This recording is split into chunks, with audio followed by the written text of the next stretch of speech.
Bienvenue. J'espère que tu vas bien, que tu es heureux, heureuse, en forme, ancrée et enjouée. Qu'est-ce qui demande aujourd'hui à être libéré pour que je puisse avancer pleinement dans la direction qui m'appelle? Cette question a été tissée avec la liberté ne naît pas de la force brute, mais de la conscience retrouvée de ce qui nous tient encore. Toujours inspiré du tarot d'Osho, le tarot de la transformation, la folie du cœur, la folle sagesse de François d'Assise. La carte 22. Cette question arrive à la fin de ce cycle, et ce n'est pas un hasard. Les jours précédents ont permis d'écouter le cœur, de voir les contrôles, de célébrer l'instant, d'accepter la fin, de partir, d'aligner lucidité et sensibilité. Ce jour ne demande plus de comprendre, il demande de délier. La question ne parle pas de liberté abstraite, mais de ce qui entrave encore le mouvement. Elle invite à regarder honnêtement ce qui retient, souvent de manière invisible. Des attachements, des habitudes, des croyances prises pour de la sécurité. Libérer ne veut pas dire combattre, cela veut dire cesser d'alimenter. La question ne demande pas quelle est la bonne direction, elle est déjà là. Elle demande simplement qu'est-ce qui m'empêche encore d'y aller pleinement.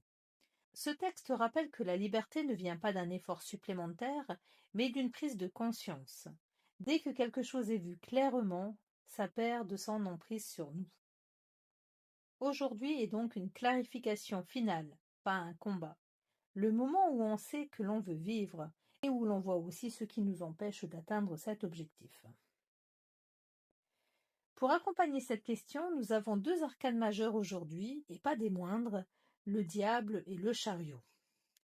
Alors souvent on associe le diable à la tentation, au péché, au vice, mais en y regardant de plus près, une vraie question se pose. Est-ce réellement diabolique? Ou est-ce que c'est le regard de la société qui l'est? Parce qu'aujourd'hui, nous vivons dans une société qui nous dit c'est mal, il ne faut pas, contiens-toi, reste tiède, ne deviens surtout pas trop vivant, ni pleinement toi-même. Il ne faut pas que tu exploses comme sur le volcan qui est représenté en haut à droite de ma carte. N'écoute pas ton instinct, ni tes besoins, ni tes envies, mais reste dans la frustration.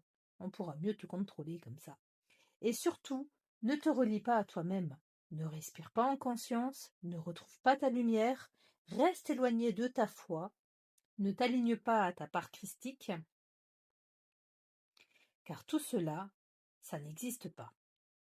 Donc, avec le diable, le message se renverse.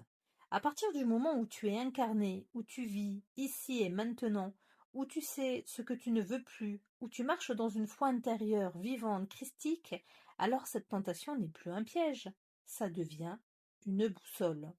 Céder ne veut pas dire se perdre, cela veut dire céder à ce qui est juste, à ce que tu ressens profondément, à ce qui te relie à toi-même.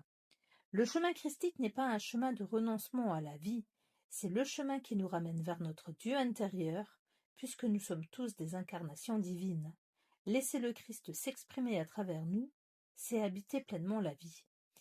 Et c'est là que le chariot prend tout son sens. Quand tu assumes ce que tu ressens, que tu cesses de te nier, la direction devient claire. Le mouvement ne force pas, il s'aligne. Et quand tu es aligné intérieurement, tu prends naturellement la direction de ce qui est juste pour toi. Quand tu cesses de te retenir et que tu écoutes ce qui est juste en toi, la direction devient évidente. En te reliant pleinement à ton cœur vivant, tu peux avancer sans lutte dans la voie qui t'appelle. Merci de m'avoir écouté et à demain.